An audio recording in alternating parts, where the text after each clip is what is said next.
Hi, I'll be giving you a quick demo on the DLT MCP server.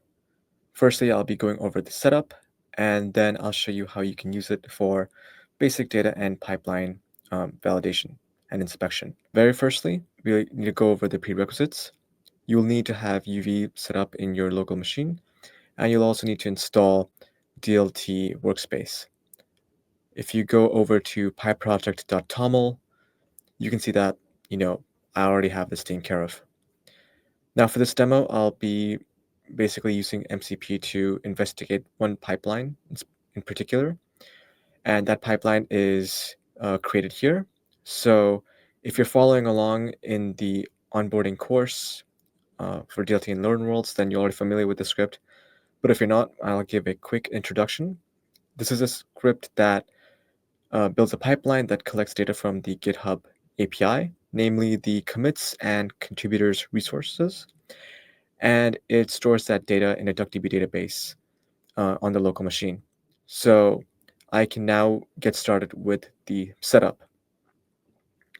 I'm going to access my settings by pressing Command-Shift-P and going to Settings.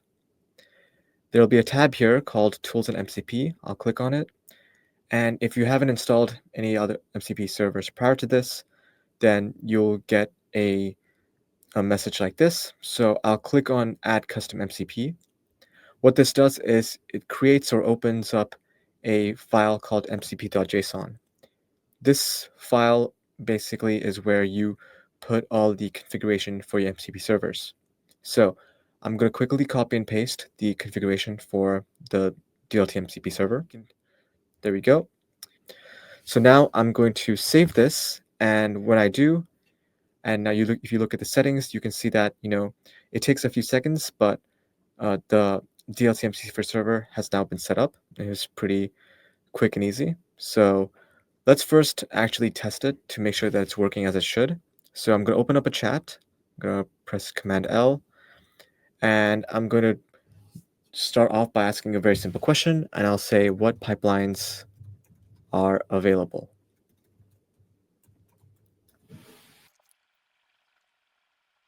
As we can see, our LLM now wants to run a specific function provided in our MCP server called list pipelines. I'll run it. And now we can see that it says there's one pipeline available, which is our GitHub pipeline.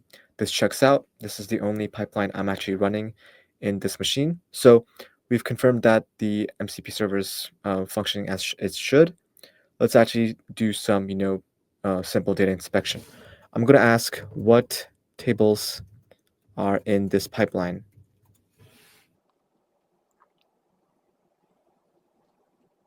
Once again, I'm going to run this.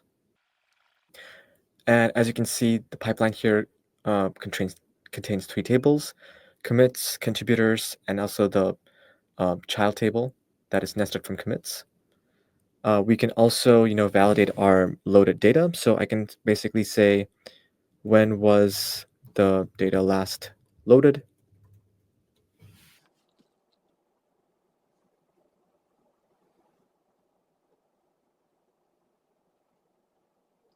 And there we go. We have our summary of our last data load. According to this, it was last extracted at the 15th of January. Again, that checks out.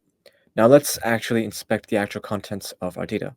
We can do a very simple row count. So I can say how many rows are in commits.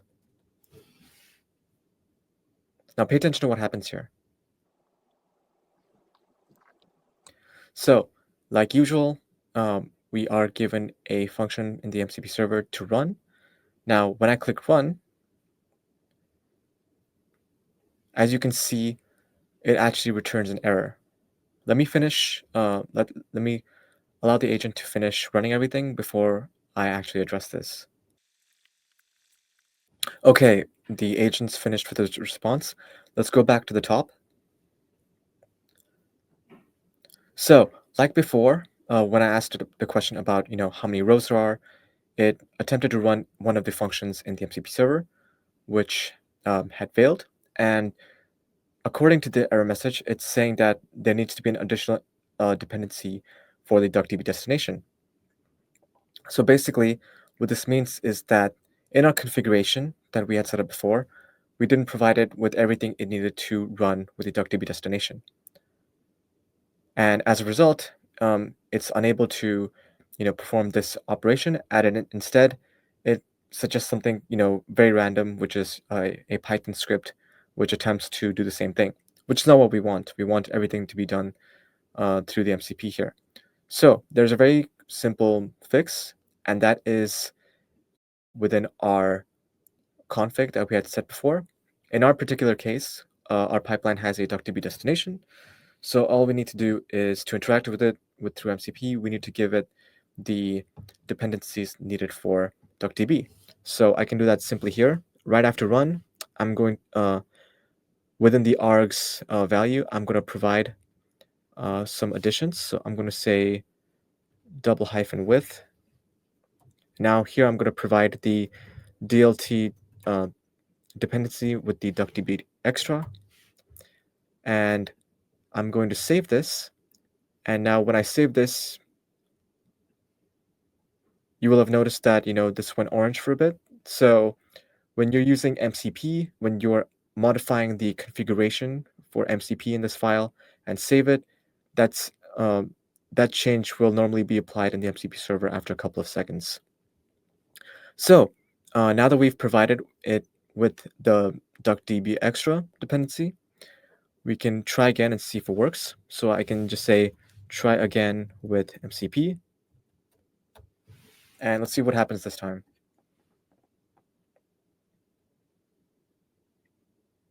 So once again, it wants to run the execute SQL query function. So I'm going to run it. And this time we get a response. We're able to see that the commits table has 4,050 rows. So this whole exercise for this question, I just wanted to show you that, depending on the scenario, depending on the pipeline, your destination, you might want to tweak your, MCP JSON configuration to enable your MCP, to enable your agent to run certain operations. So let's move on now. Aside from basic, simple inspection and validation, we can also, get agentic help.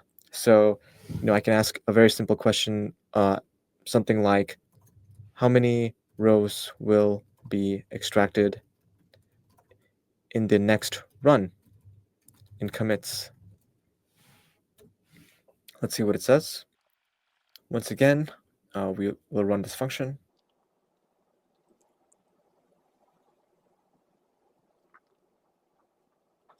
Okay, the agent's finished answering, so let's go back up.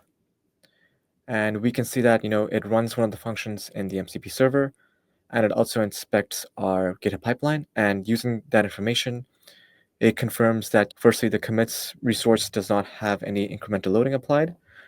And what that means is that, in our next run, the pipeline is going to fetch the 4,050 commits records that were originally collected, and it's going to be in addition to any new commits that have been added in GitHub since the last run. So that's basically the gist of setting up and implementing the DLT MCP server. Thank you for watching.